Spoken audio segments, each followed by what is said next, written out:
Got it. Thank you. All right, you got it, Patrick? Yeah, All right, so, we're good, we're rolling? yep, good. Awesome. Got the All recording. right, so, at 7:08, I'd like to call the August 19th Board of Education Workshop regular meeting open. If we could have a moment of silence. Flag salute. I pledge allegiance to the flag of the United States of America and to the republic for which it stands, one nation, under God, indivisible, with liberty and justice for all.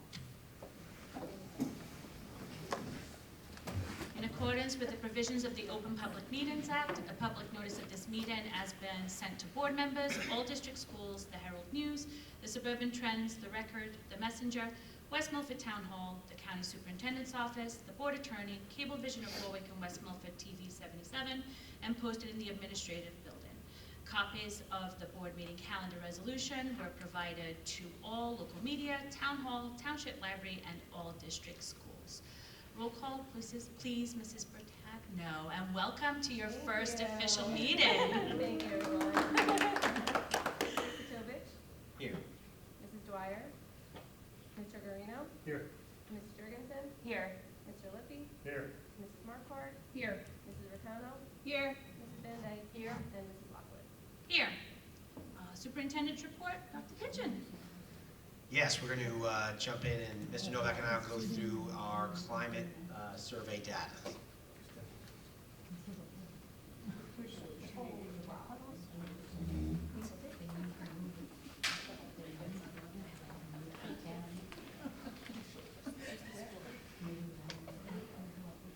All right, so we did share out in June, we shared out a district climate survey. It went out to all students, parents, and staff members.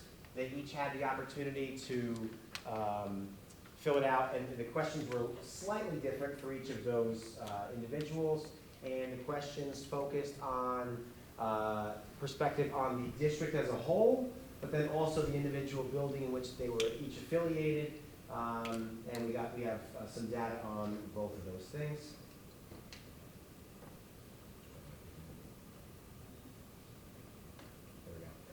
So this is just giving you a little bit of an overview of the responses to that survey.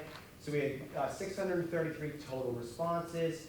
You can see the breakdown by each individual school. There'll be more on that on the next slide. And then if you look by role, most of those were parents and guardians, 404, 117 staff members, and 112 total students. If you look at the graphs below from the survey, you can see the blue there on the left side, that's the high school, red being Macoupin, and then a relatively even distribution for each of the elementaries.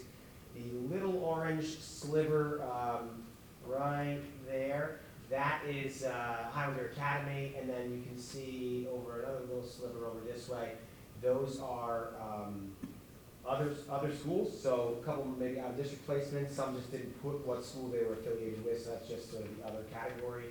And then again, you can see the breakdown on different stakeholders.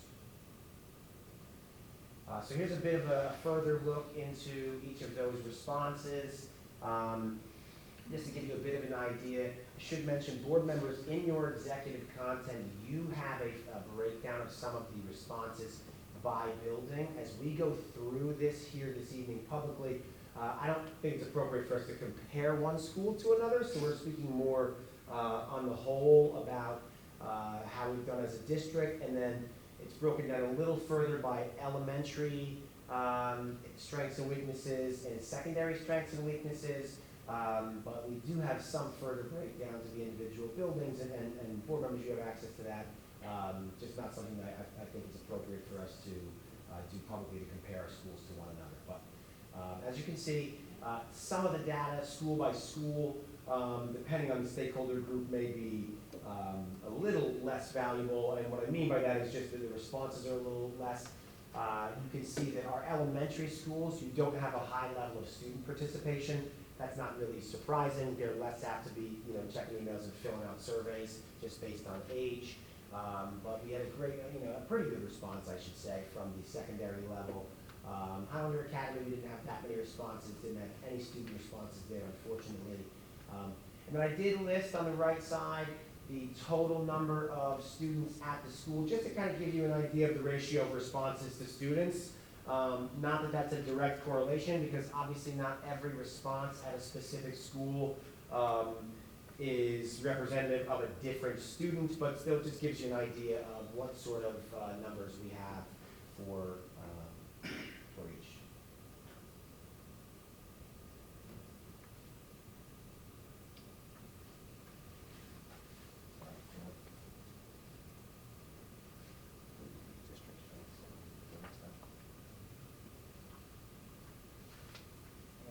Strengths identified in the survey, dedicated caring staff across the schools. Our music and arts showed up in regardless of whatever school that the stakeholder responded from. Music and arts were in our extracurriculars were very positive. Family-oriented atmosphere, the things you love about West Milford, that came through in the survey.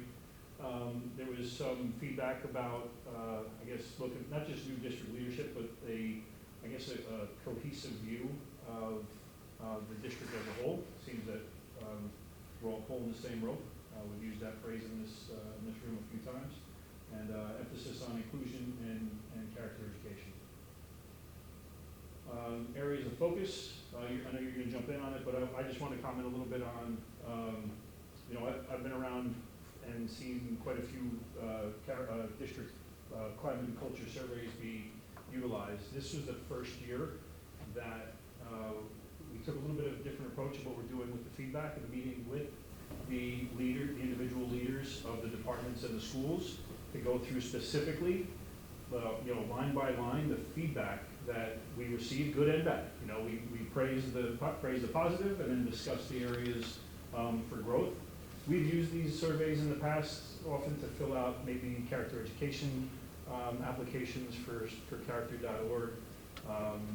Often it was an attachment sent, for something for a principal to be aware of.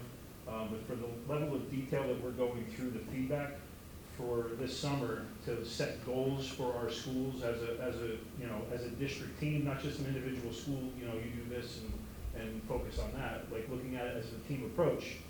And then for next summer, for us to then come back, give this survey again, and then judge based on feedback the success of our initiative. So following our meetings with the administrative team, we're prepared to share some of those plans and some of those goals with all of you, and we'll probably embed that in the October testing presentation when we go over our standardized test scores in October. That will embed some of these action plans, because that we know when you increase school culture, you increase the feeling of belonging and students wanting to be there, and that also translates to academics and those standardized test scores. I'm just going to start with the first one, just improved communication. That was very prominent in most of the survey. It was the frequency and type of communication that we use, and I think we got very reliant on email and school messenger. And if you have a single way of communicating, you're not addressing and you're not meeting everybody's needs. And that's one of the biggest pieces of feedback that we received from the survey. Yeah, and I think it does tie right into what we as a board have identified as an area of focus. So it kind of shows that we are all seeing some of the same things, because our board, we established goals for ourselves, and one of those goals is communication. As Mr. Novak and I are working to establish some of the action steps that we're going to be taking to address that goal, I think the great piece is we can kind of align that with some of the goals we have in our individual buildings. But again, so this is the district-wide area of focus. We'll also get into some of the breakdown of the levels of each school to kind of talk about that a little bit.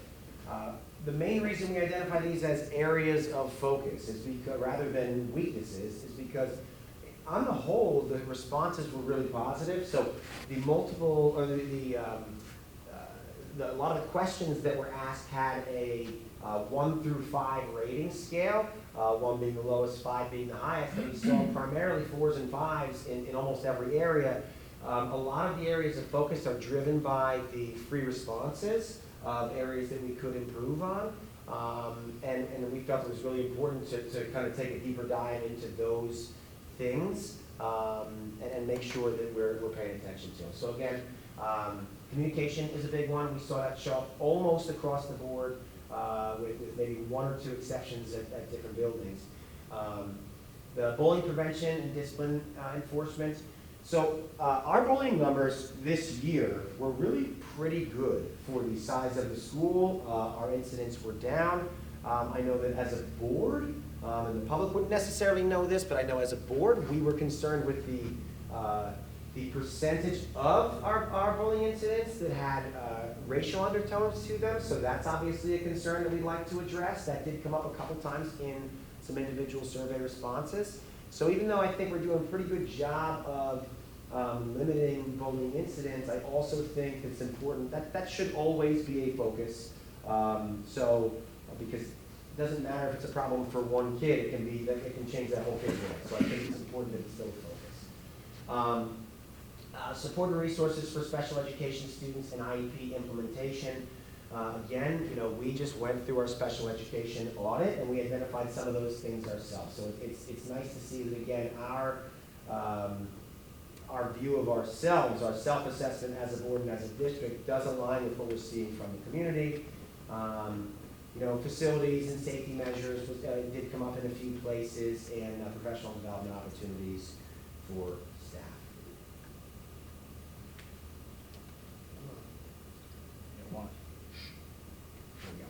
All right, elementary overview, so you've seen some strengths and weaknesses here.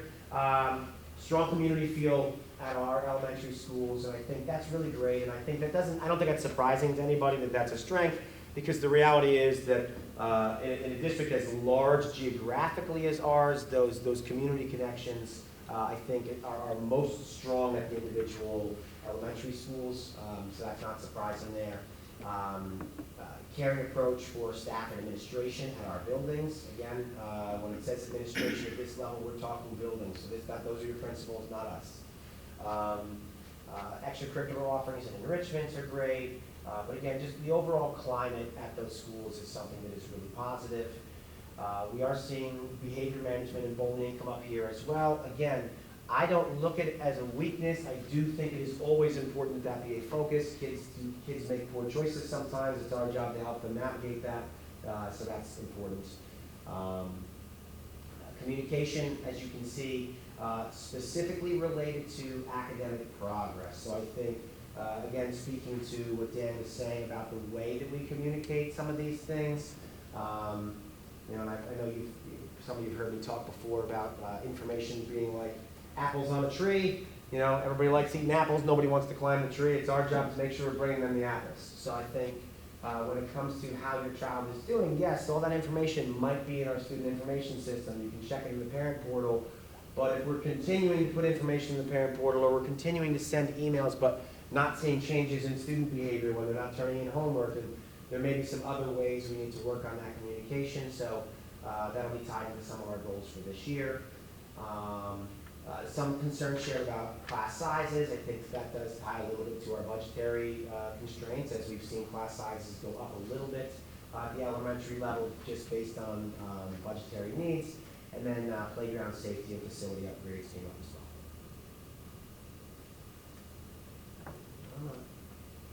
Oops, hang on, went too far. Secondary overview. So again, strengths, dedicated teaching staff, enthusiastic, excited about their areas. As we talked about, our music program, of course, identified as a strength. And momentum in leadership and staff collaboration, that's a great thing. As you see, communication has come up again, especially with parents. So I think, to me, that is one of those things where we need to make sure that our messages are being appropriately received. I don't necessarily think it's volume of communication. I think it is whether or not those messages and those communications are appropriately landing and having the desired outcomes. We talk all the time about outcome-driven decisions, and I think that if we are not making sure that the way we communicate is having a positive outcome, and it's not doing what we need to. Again, discipline and behavior management. It doesn't surprise me to see those things come up as an area of focus. Again, these are schools. Kids are going to make some poor choices. I don't view it as a weakness. I view it as a continued area of focus.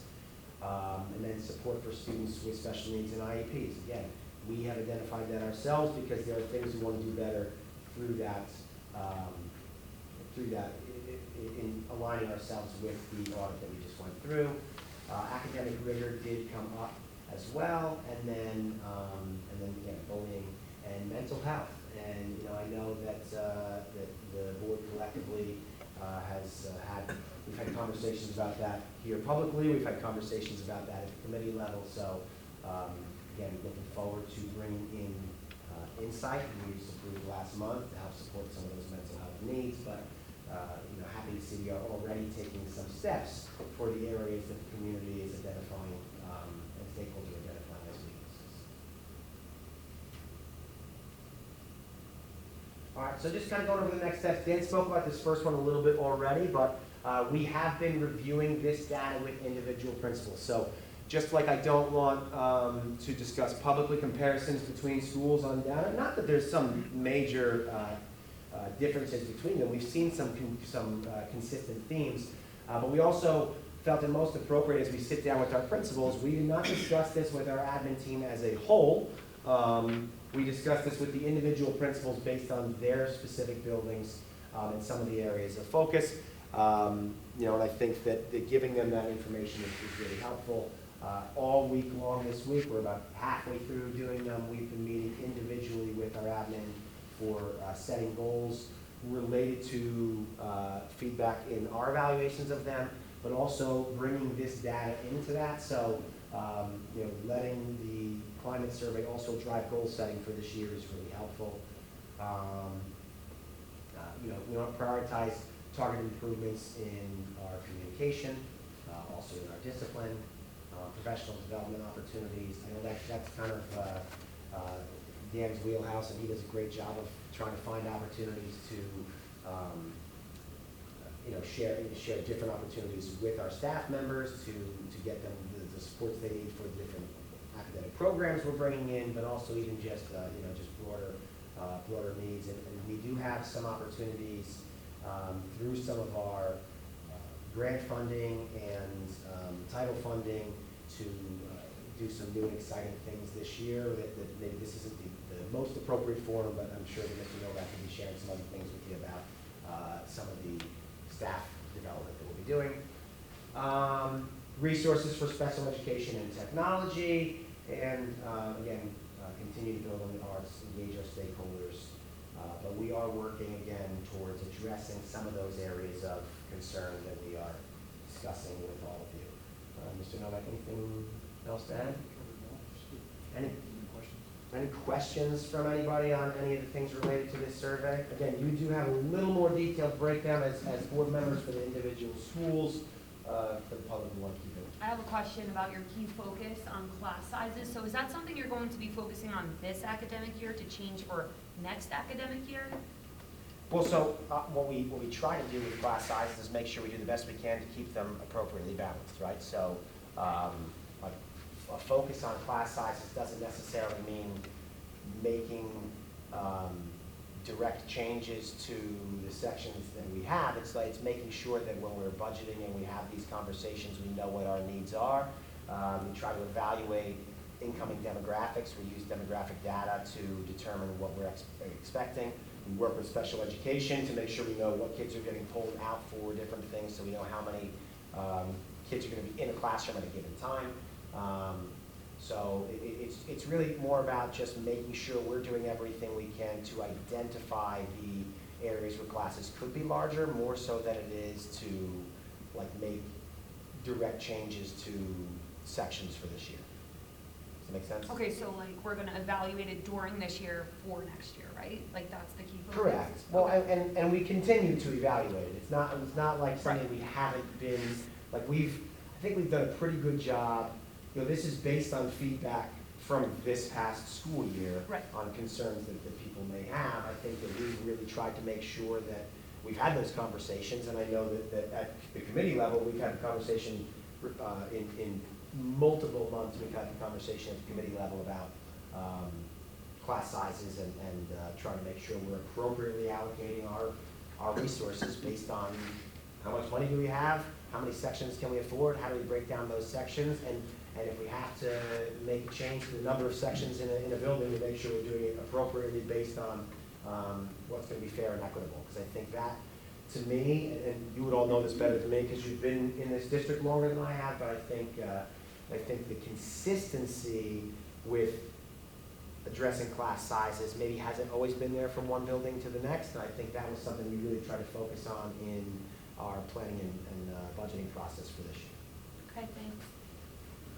Question about the communication piece. Is there, like, I know we're rolling out the new website with ThrillShare. Is there like a back-end analytic to see open rates and click-through rates? Yes. And to see where people are receiving the information, whether it's through the instant message, through the phone call? Are they hanging up before the message starts? Like, you know, is there Yes. some sort of way to track We that? have that data in School Messenger that I've been looking at now that I have a more deeper access than I've had before. We also had that information when we started using the SMORE. Last year we launched probably around mid-year, December, January, we gave our principals all access to the newsletter, that newsletter generator called SMORE. And what we find in that is that the majority of our community like to get it on their phone. So, you know, it shows impressions and interactions and all of those types of ways of seeing things.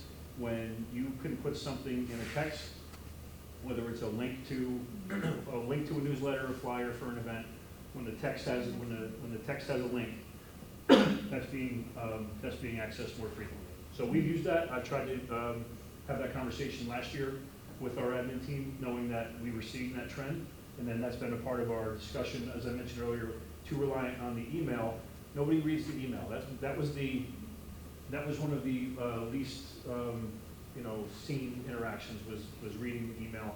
Links access through the email was far less than links access to a text.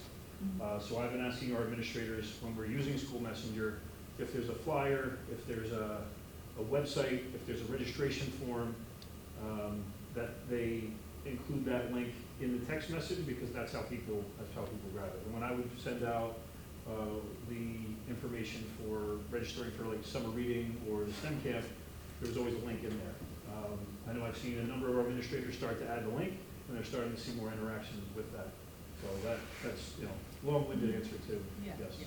And I think Text is the way to go. Text is best. And I think that's a great Makes point sense. on how we make sure that the broader communication is being received by the audience we intend for it to be received by. When we went through some of the individual responses,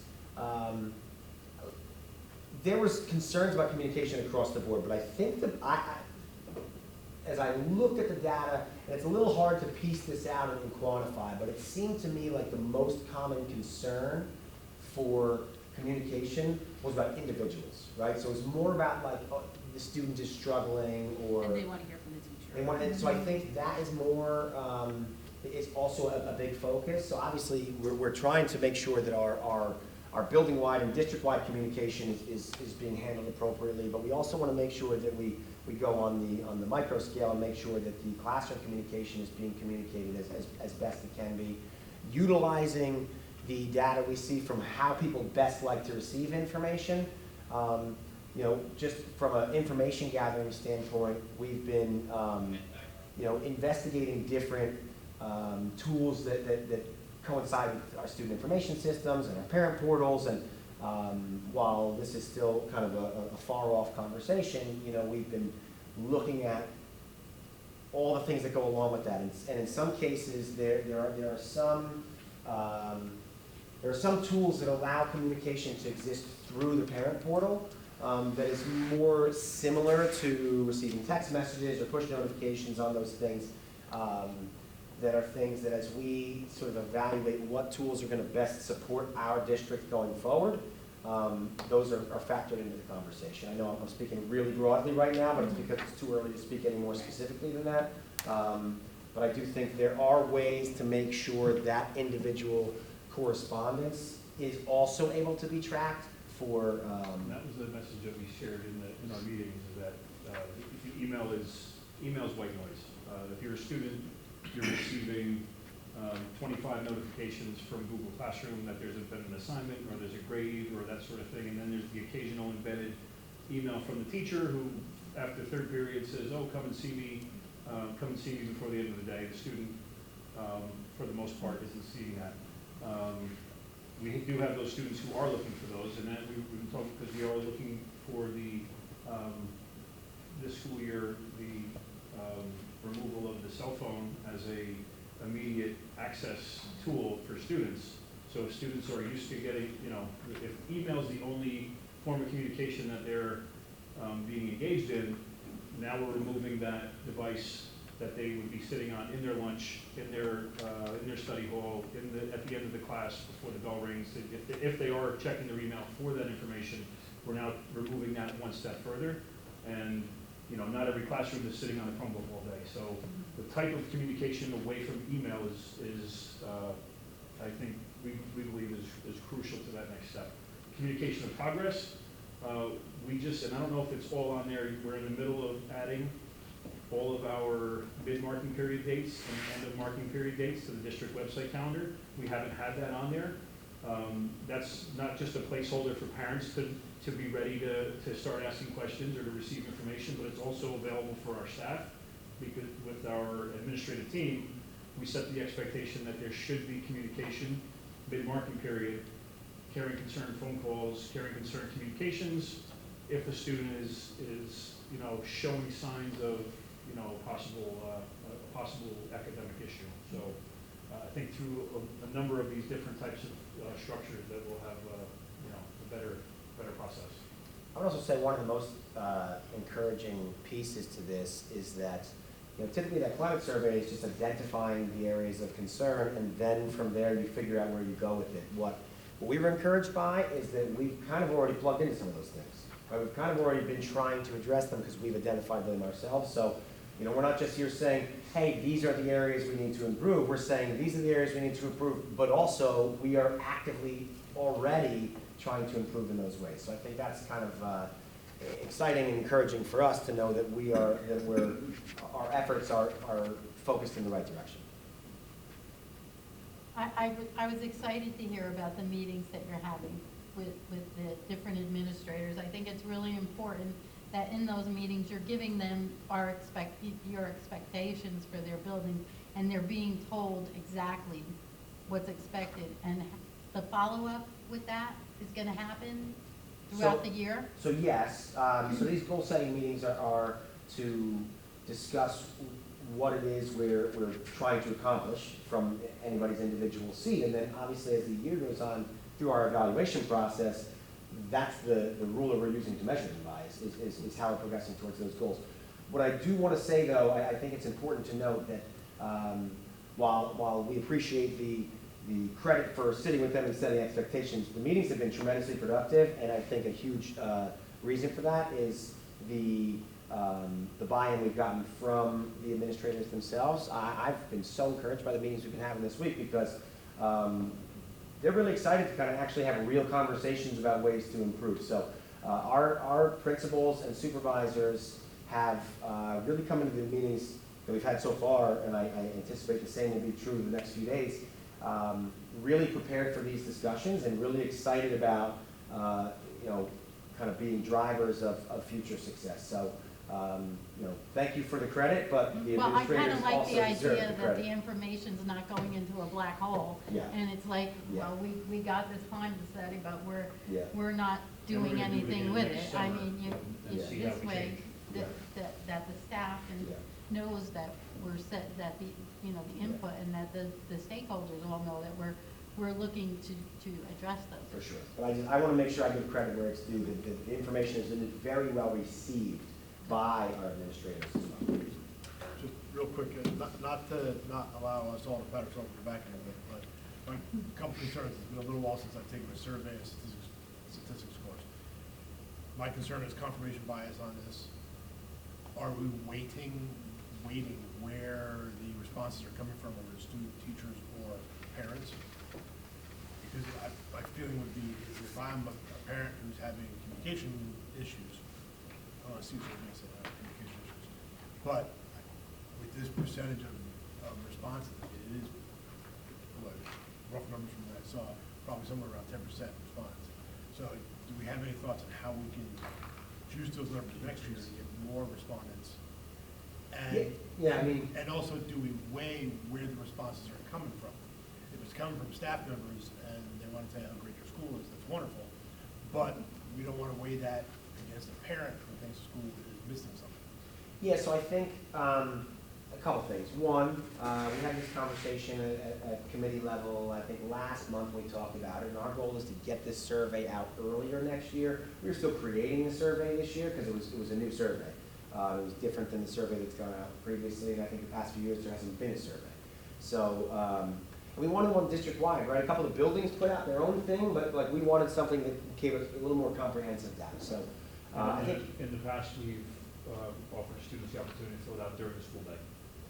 That's how you get, far more feedback from students and staff, we thought that following high school graduation, there'd be still excitement, people want to, provide feedback, and no. They're done. Bye. Done. Bye-bye. yeah. Now, look, we have a lot of responses in terms of total volume, but you're right, percentages aren't as high as you'd like. I think that's relatively common of a climate response survey. And I think typically you got people that are willing to speak up. It's because they have something positive to say or something negative to say. I think the middle is what you don't catch, the people who think we're doing okay, but they may not have as much to share.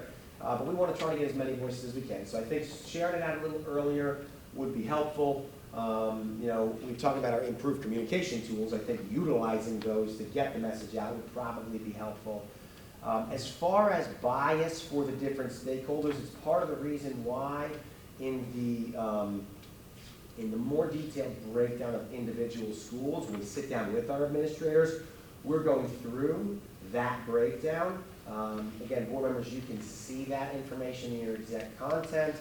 Don't feel like it's totally appropriate for public consumption because I think that it pits our schools against one another or paints individuals in a light that is not appropriate for this discussion. But I do think that does exist in the conversations we have with them individually. So I think, when you, while I think we've got a tremendous staff, when you see that the staff identifies our staff as one of our strengths, but that doesn't surprise you. There is obviously going to be some level of bias there. We would have the same bias if we were filling out our own survey to say that our staff is great.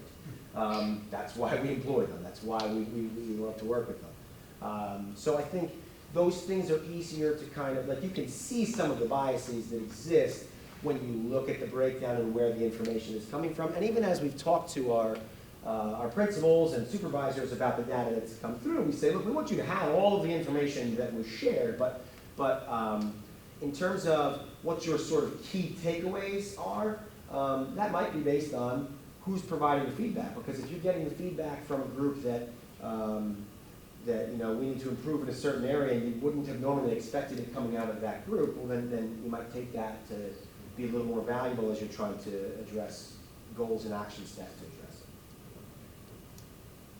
Any other questions? No? All right. Thank you. Thank you.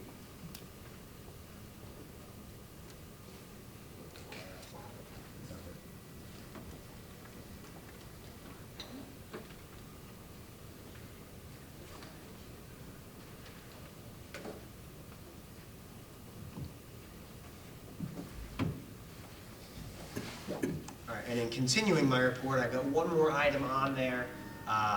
So I'm sure all of us in this room are aware by now, but I just want to acknowledge the fact that West Milford alum Jen Powell was the first ever female home plate umpire in Major League Baseball history.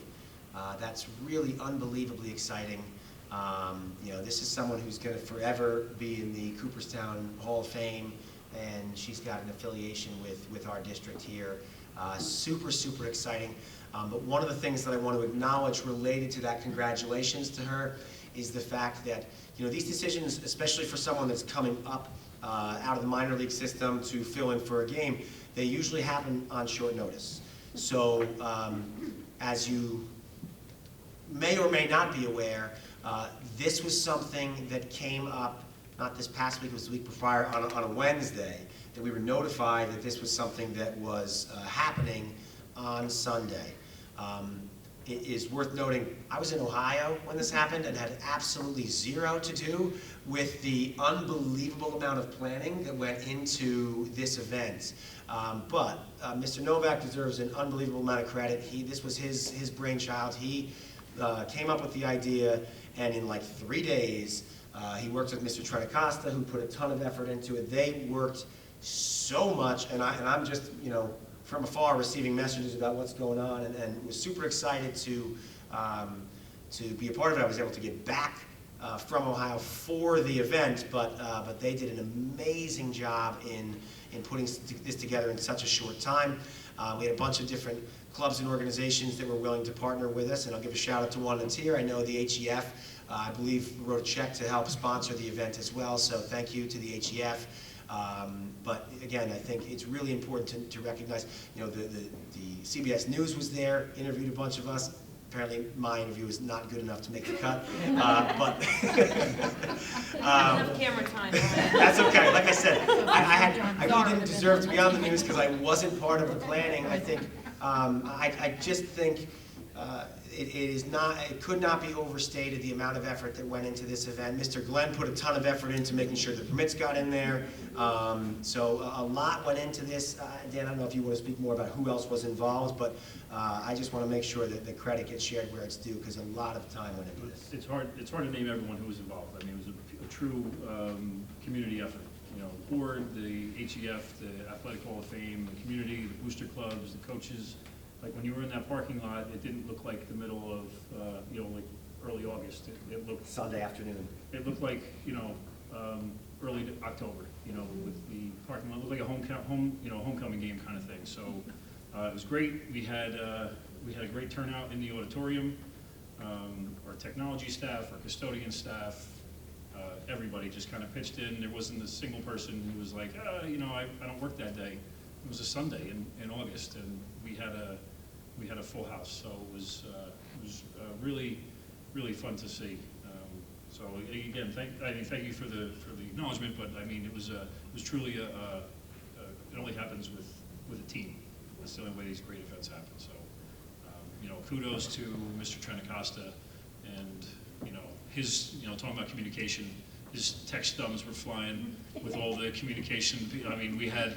I should probably thank you, because we stole, before we knew that they were going to play that game for free on MLB.com, we had Trustee Garino's login to MLB.com.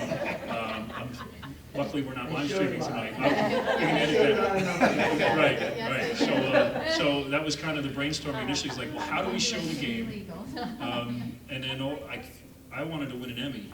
And I didn't quite pull it off, because I all of a sudden I had to be a Zoom expert, and I think it was me, Mr. Trentacosta, myself, and Joe Jordan, and we met the Zoom people at MLB headquarters last year, and we made that connection, like, well, Zoom powers instant replay, and so we just reached out to Zoom. We were, hoping they'd bring in an outdoor amphitheater and, all the signage, the neon lights, and all that. But they did give us a 5,000 person webinar, which is, big bucks in their language. Those are licenses.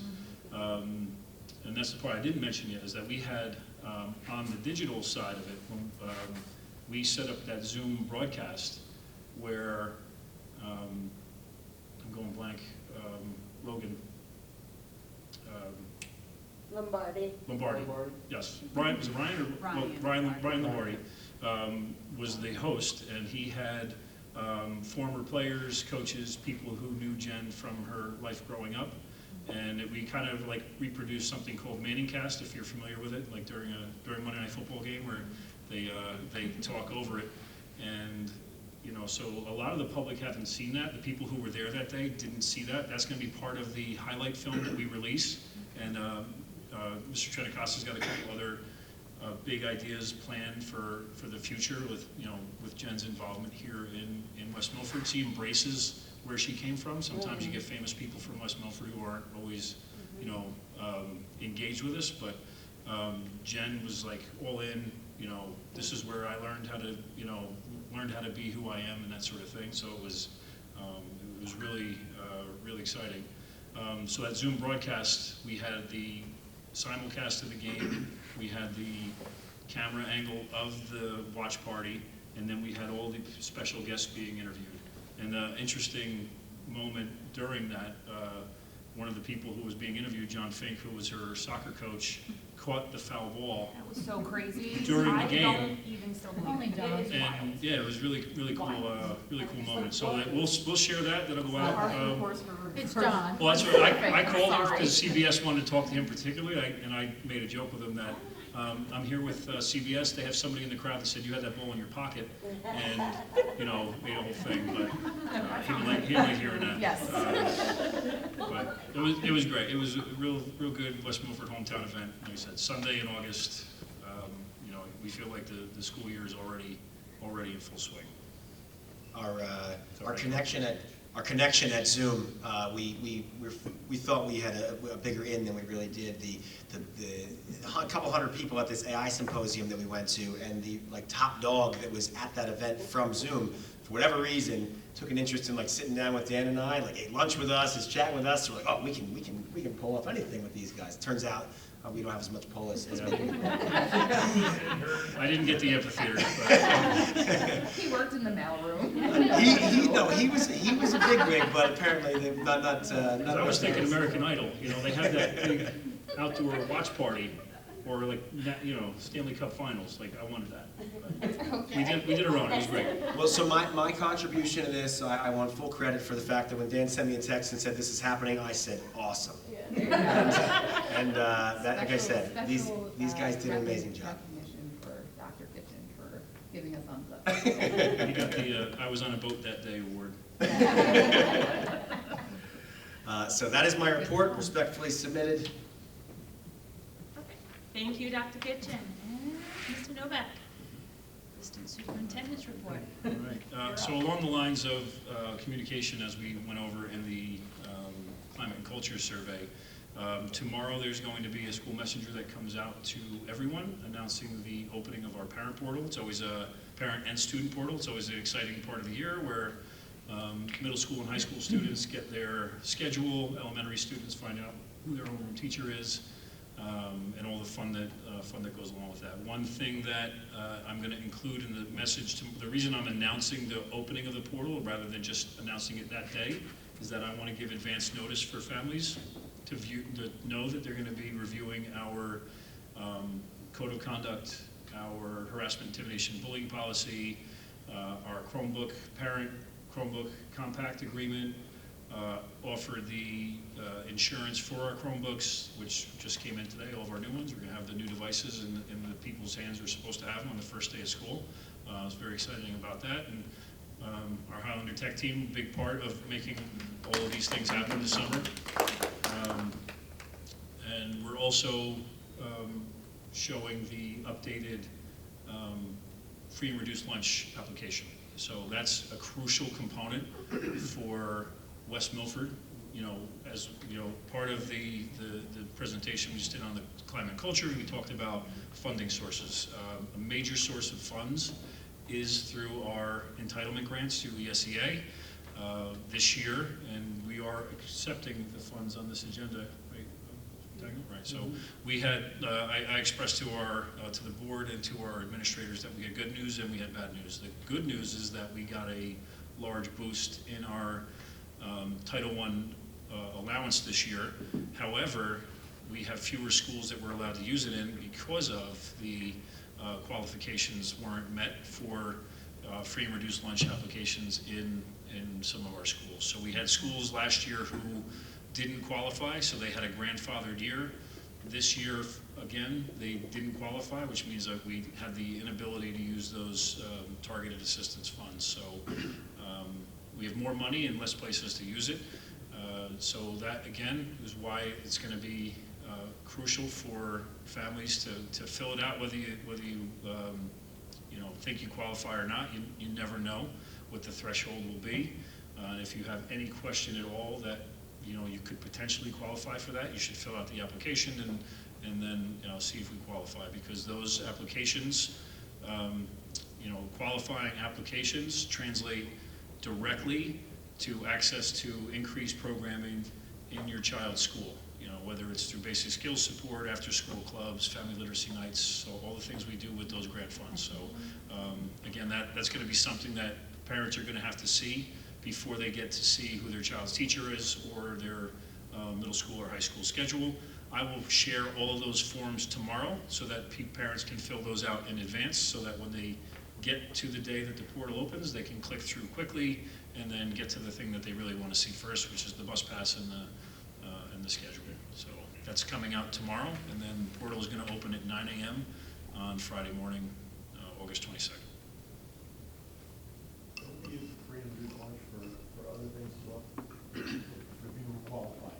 Don't they give based on other costs in the district as well? Yeah, so that's a good point. Thank you for the follow-up question. You're good at that. So not in addition to, so the question that was asked was, don't we have, are there other opportunities for families who qualify for free and reduced lunch above and beyond the school qualifying for a school sort of access to funds, but on the individual level, fees for SAT, fees for PSAT, fees for AP exams, fees for dual enrollment, fees for Chromebook, Chromebook insurance, the list goes on and on about the benefits, and free and reduced lunch, the aptly named application.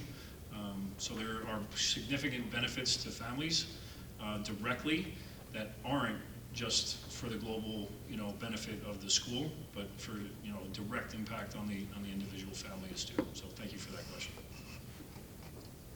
Real quick, I want to mention one more thing related to Mr. Novak's report and mine.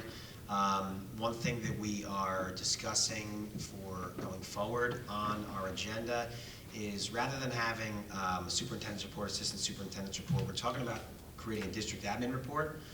Many times the things that we share together anyway. We are constantly working on these things collaboratively, but also, noticeably absent is a report from your Director of Special Services, who often is going to have things to share. I know Dr. Swartz, she's not able to be here this evening, but she has expressed a desire to be able to share things out sort of publicly when there's exciting updates there. So rather than creating additional reports, I think if it's a sort of a district level administrative report, there may be months where there's more things for Dan to share, more things for me to share, more things for Dana to share.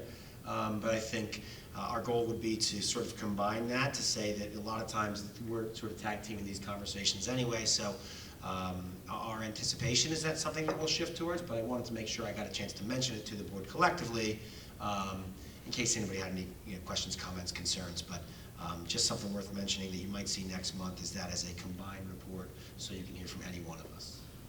Everybody okay with that? Wonderful. Thank you, Mr. Novak and Dr. Kitchen. Special reports and correspondence, Mrs. Patagno. This agenda, we have, let's see. Nope, my microphone, sorry, thank you. Gotta get used to the microphone. I think I missed it earlier. We have the minutes from the July 14th special meeting, the July 15th regular meeting, and the July 15th executive session. Okay, could I have a motion to approve? I'd like to make a motion to approve the July 14th special meeting, board retreat, July 15th workshop, regular meeting, and July 15th executive session. Second. Any discussion? All those any discussion? Sorry. And Mrs. Patagno. Roll call vote? right? No, Do we do a I'm roll sorry. call vote My then? buttons. Or do we do The voice vote. a voice vote? I was doing it right the first time, right? As you're all looking at me like I'm doing it wrong. You're all looking at me like, wait. All those in favor? Aye. Any opposed? I will Hold on. abstain. I was not there. Sorry. You can go first. I'll abstain because I Okay. was not there. Okay. I'm going to yes on July 14th, and I'm going to abstain on July 15th. Okay. Yep, okay. Next. Board President's report, really not much. I was just going to reiterate what Dan, Mr. Novak and Dr. Kitchen spoke about with the watch party. Just thank everyone that was involved. There were a lot of people, so I'm not going to name everyone. I feel like you did a great job of naming everyone, Mr. Novak, but it was a great moment for this district. I loved the turnout, all the involvement from the ATF, from the Education Foundation, from the booster clubs, the students that came and volunteered. You know, being in that auditorium was definitely a great experience when she did that first call, everyone cheering, some brought banners. It was just a great moment, and I just want to thank everyone that was involved in bringing that at such short notice. So that's the end of the board president's report. So now we will go on to public comment. Mrs. Patapno, has anyone signed up to speak? I don't know. So is there anyone wishing to speak on agenda items? Okay, Mrs. Romeo. So all speakers will have 5 minutes to speak until a period of 30 minutes transpires. Before speaking, please state your name, group affiliation, and address for the record. Members of the public who have requested to speak prior to the meeting will be recognized by the chair first. After speaking, all speakers are asked to sign the register provided and give their full name, group affiliation, and their address. All statements shall be directed to the presiding officer. No participant may address or question board members individually. All speakers are expected to have read the statement within the agenda regarding the regulations concerning public comments. Members of the public are reminded that they are legally responsible and liable for their comments. Mrs. Romeo. Hi, before I start, was it announced to the public that it's not live streamed because everybody's looking for the video? It's on the website. It's on there? Yeah. Okay. It's, There's a banner on the website. Got it. It was up there this afternoon. Okay. Good evening. Kate Romeo, 1 Crest Hill Drive, Oak Ridge, New Jersey.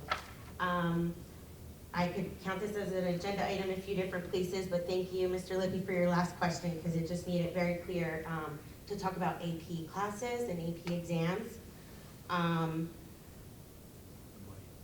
The honors chemistry is offered this year at the high school. AP chemistry is not. We have students that want to take AP Chem. We have parents talking about AP Chem. May 5th, 2006 will be the AP chemistry exam. Hopefully our students are allowed to take that, and hopefully this board looks into paying for those exams for all of our students, and here's why. U.S. News and World Report just came out with their report. I hope you've seen it. If not, I can email you the important things. There's 3 high schools for me that are important. A lot of the high schools are important for me, but the top 3 I always look at are West Milford, Vernon, and High Point. Why? Because they're the ones that I know the best.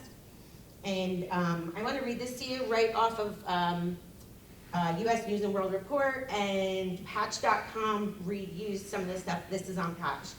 Schools are evaluated on how effectively they serve all students, including underserved populations, with college readiness, specifically measured through student participation and performance on advanced placement, AP, and IB exams. We don't have IB here in West Milford. We have AP. IB is a different test, different classes. So looking through the agenda tonight, you are approving 2 new classes. One is a sculpture class. Do we offer the 3D design AP course? Because that could count as that.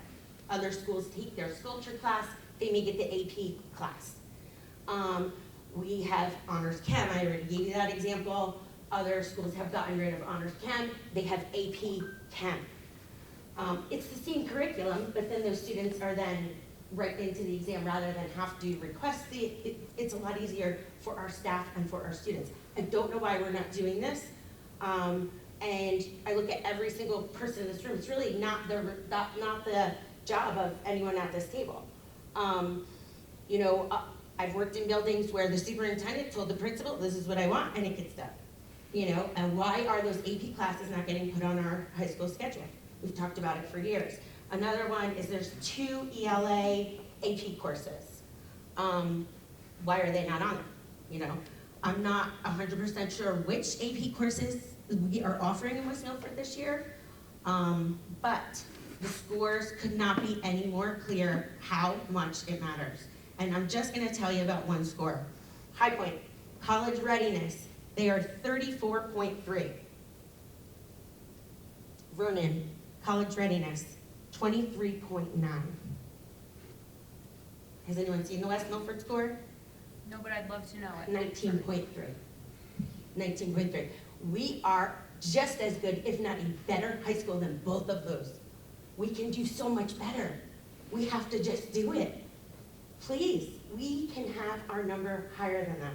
Our math proficiency and reading proficiency were really very average. It's not bad, it's not awesome, but we got a 40 and a 50. And looking at the other two, very close, very reasonable. The one that we're the lowest on is our college readiness. It all has to do with, and a lot of this is how you change scores. How do you make yourselves a better place? That's it. You have to put more offerings. So I've been looking over this today. I love this research. We've talked about it for years. And that's what I wanted to tell you guys about today, because it was exciting. And I know that next year and all the years to come, we could do better and better. And by the way, the college, the data they were looking at for this report that came out today was the 22-23 classes. So it wasn't last year's quarter, like last school year, right? So even if we offer 3 more next year, and we offer 3 more the next, you know what I'm saying? Like, we will move up, and people will start to say, and we can have a newspaper article, wow, look at West Milford. They went from a 19.3 to a 24. Oh, they beat out the schools around here now where they were below. It's not rocket science, you know, and I know that West Milford is very ready and able to do this. So, thank you. And thank you to the students who reminded me of this, talking about their schedules coming out and what classes are going to be on it and what they want to do with the year ahead. Like, kids are really excited for school, and I love that. Last thing, why I didn't get called off yet, is I also just want to comment on the Jen Powell celebration. First of all, there could not be a more humble and amazing person. Jen is just not in any way ever wanting credit. You know, she's kind of shy. And it's just so cool for her to have this much support. It was amazing to be in that auditorium and see. I did miss the parking lot part, but it looked great on the news. And so thank you everyone for that. Jen is really deserving, not just because she's an incredible athlete, but she's such a good role model. And she's such a, I mean, humble is the #1 word. Like, she expects nothing. She doesn't think she's, you know, as good as she, or deserves as much credit and as much honor, I guess, as she's getting, and she really does deserve it, so that's awesome. And it's a lot for our kids to look up to, you know. So thank you for making it such a big deal, because it is, and I'm really proud to be an Islander. Thank you, guys. I think I'm Thank you, Mrs. Romeo. the only speaker proud of it. Anyone else wishing to speak? Move to close public comments? Second. All those in favor? Aye. Any opposed? Okay, so the amendments to the agenda are live on the agenda, correct, Dr. Kitchen? Yes, the agenda is accurate as it is in front of you. Thank you. So could I have a motion to adopt the agenda as presented? Move to adopt. Move to adopt the agenda as proposed. Second? All those in favor? Aye. Any opposed? It's August. Yeah. Maybe we need background music. Maybe that would be a plus. Okay, education, Mr. Sitovich. I'd like to move items 12.2 to 12.3. 13 under education. Second. Thank you. Whoa. So I'll open it up to discussion, but first off, I just would like Dr. Kitchen to clarify 12.3 and 12.4 and just give a little bit of background to that. Yes, I know we got a chance to speak about this in committee, but I think it's important that we speak about it publicly as well. There is no change to the function of those classes. This is what is required in order for us to update the coding of the preschool. It was previously listed as a preschool autism class. It was improperly coded. So an autism class is supposed to typically start at kindergarten. An autistic student that is preschool aged is considered preschool disabled, so it should be coded as a preschool disabled class. It was always coded as a preschool disabled class. It got improperly coded at some point in the past couple of years, but it was spotted by our new director of special services, Dr. Swartz. She recognized that it was not in the system accurately and went through the appropriate steps to make sure that that was coded the way that it was supposed to be coded. It is not a change to the staffing. It is not a change to the expectations or the program that is going to be provided.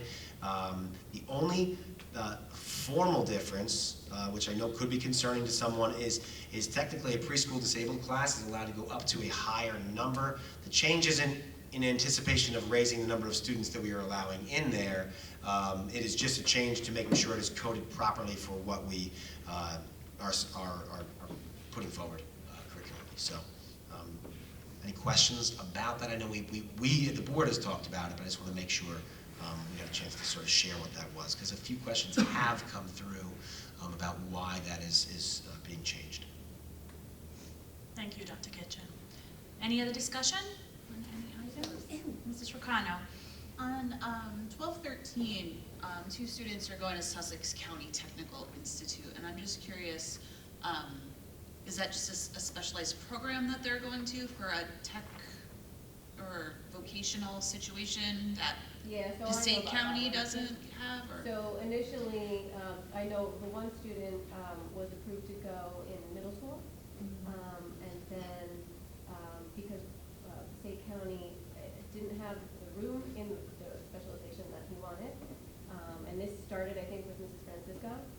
She talked to attorneys, and he ended up going, and so now we've talked to the parent, and the parent wants to continue on in the same program. Okay. I just want to correct, that wasn't 12.13, it was 12.12. Just in case. No, that's okay. Just with it not being live streamed, and I know it's going to be videotaped, so and shared. Any other discussion? Yes, Mr. Lepay. Just real quick, I'd like to point out that on 12/12, if we pass it, obviously, that the late opening will go to 2 hours, and I think we should have that in the welcome back to school packet, just so that people are aware they're not planning an hour and a half and always trying to do the math in your head. What time is it? An hour and a half? You know, it's just 2 hours. It's like, there you go. I'm so glad it's only 2 hours, So because it's it brilliant. could change us having a whole day of school. You know, and might as well speak to it again so that everyone is aware of why that change is taking place. So I know it's been a discussion at the board level, but it is an effort to, hopefully increase the number of days that we're able to get in, because so often that half hour matters, especially since it's right around sunrise. I know Mr. Glenn, it makes it a lot easier for his guys to get the snow cleared, that little bit of extra time. Transportation, it makes a huge difference as well. But it also makes a significant difference for any of our out-of-district placements, be it out-of-district special ed placements or PCTI. We are one of the only remaining schools that are doing the 90 minutes versus the 2 hours, so it creates this awkwardness because you're supposed to follow your home district's timing, and you know, without getting into specific instances, it becomes challenging when that doesn't align with other places. So there's a variety of reasons why this was something that was put forward here, but obviously the biggest challenge is then making sure that we create appropriate schedules with the appropriate number of instructional minutes. But we have tasked our principals with that, spoke about it with them at Admin Council last week. They're prepared to go adjust those things. I just want to clarify that that's 12.2 and not 12.12. for the delayed opening. You said 12, it's okay. You said 12:12. Yeah. Yeah, 12, yeah. You keep me on my toes today, everyone. Okay, any other discussion? I'd like to comment on 14, no. Well, you're gonna have to wait, Mr. Guarino. Any other discussion on education? Yes, yes, yes. Okay, roll call vote, please. Mrs. Patagno. Mr. Sotovich? Yes. Mr. Lippy? Yes. Mrs. Van Dyke? Yes. Mrs. Dwyer? Or Mrs. Marquardt? Yes. Mrs. Racano? Yes. Mrs. Jurgensen? Yes. Mr. Guarino? Yes. Mrs. Lockwood? Yes. Personnel Student Affairs, Mrs. Ricano. I would like to move items 14.1 through 14.33 and 15.1 through 15.3. Second. Okay, before I open it up to discussion, I just want to mention 14.2, the retirement, Mr. Bolero. I just want to congratulate him, wish him all the best in his next endeavors. He has given, let me just get this right, 20 years to this district and 32 years overall in education. So congratulations, Mr. Bolero. November 1st, you're going on to your next chapter in your life, and we wish you all the best and thank you for everything that you've done for West Milford School District. So having said that, any other discussion on any other items? Mrs. McCord? That's me. Yeah. So I would like to make a motion to have the .5 secretary position at the high school voted on separate from the rest. 14.5, right? Yeah, 14.5, sorry.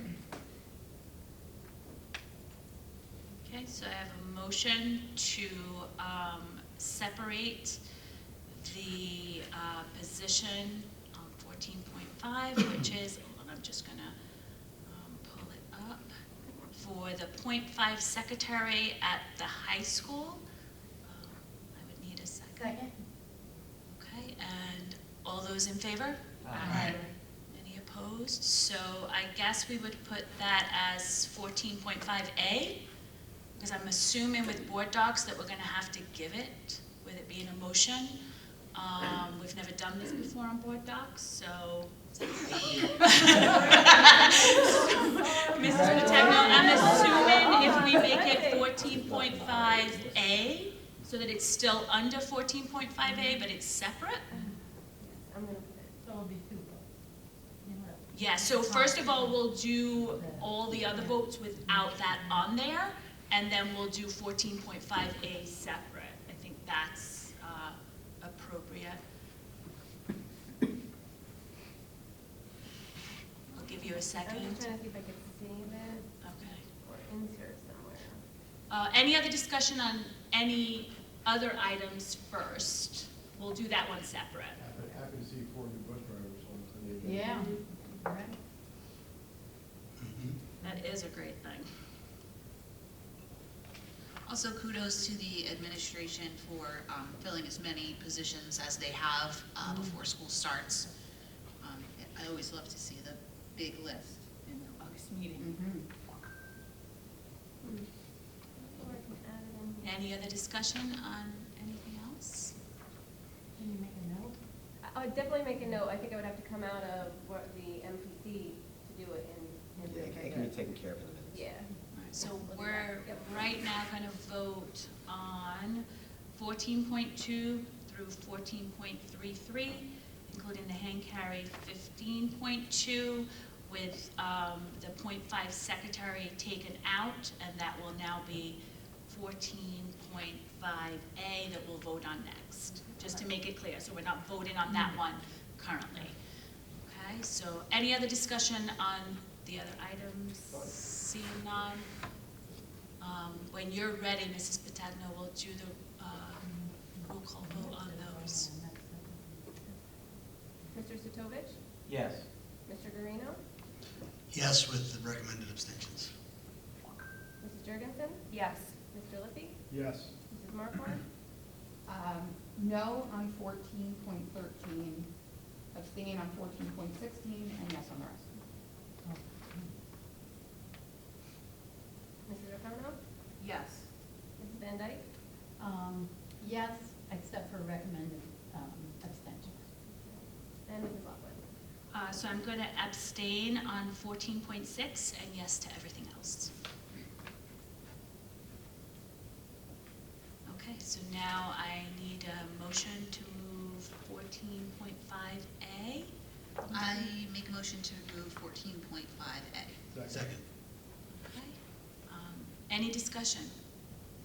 And this again is on the .5 secretary at the high school. Yes, Mrs. Marquardt. So I had asked for this to be voted on separately, because while I do very much support Dr. Kitchen's recommendations, I think that this position creates an issue with equity across our district and staff. And I want to clarify that my vote on this is on the position and not on the person. I have no idea who they are. And I think when we are increasing class sizes to address budget cuts, when we're raising costs for sports and clubs because of budget cuts, and we're expecting most of our buildings and staff to do more with less, we have to make sure that we're doing that across the board. And while I appreciate that this was a full-time position that has been reduced to 8.5, it should be removed completely. It is very, it is completely unequal when we look at the secretarial staff at Macapin versus the high school. Macapin now only has 1 grade less, and they basically have 3 secretaries doing the job that we have 5 at the high school. So for that reason, I feel that it is almost financially irresponsible to add a position or have this .5 position for attendance, which we got rid of years ago due to enrollment. And it's honestly not a position that can even fill those hours. I respect the secretarial staff. I understand firsthand the job that they do, but I also know that our high school administrative team will be able to make sure that the work is spread out through the secretarial staff in an efficient way without this position. Any other discussion? Seeing none, roll call please. Mrs. Patagno? Mr. Sotovich? Yes. Mr. Lippy? Yes. Mrs. Van Dyke? No. Mrs. Dwyer? Sorry. Mrs. Marquardt? No. Mrs. O'Connell? No. Mrs. Jurgensen? No. Mr. Guarino? No. And Mrs. Lockwood? Yes.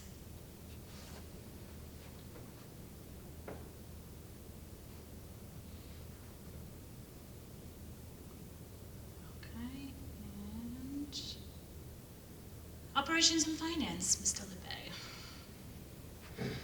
There we go. Like to move, like you stretch for that. That's good. Funny farm over here. Like to move 16.1 through 16.18 for moving for vote. Second. Must be this side. It's a rough day. Any discussion?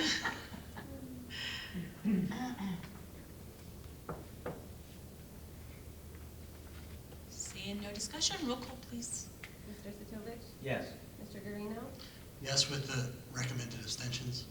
Mrs. Jurgensen? Yes. Mr. Lippy? Yes. Mrs. Marquardt? Yes, with the recommended abstentions. Mrs. O'Connell? Yes. Mrs. Van Dyke? Yes, with the recommended abstentions. And Mrs. Lockwood? Yes. Policy, Mrs. McCord. I'd like to make a motion to move items 18.2 to 18.4 under policy. Second. Any discussion? Seeing none, roll call please. Mr. Sitovich? Yes. Mr. Guarino? Yes. Mrs. Jorgensen? Yes. Mr. Lippy? Yes. Mrs. Marquardt? Yes. Mrs. Rosano? Yes. Mrs. Van Dyke? Yes. And Mrs. Lockwood. Yes.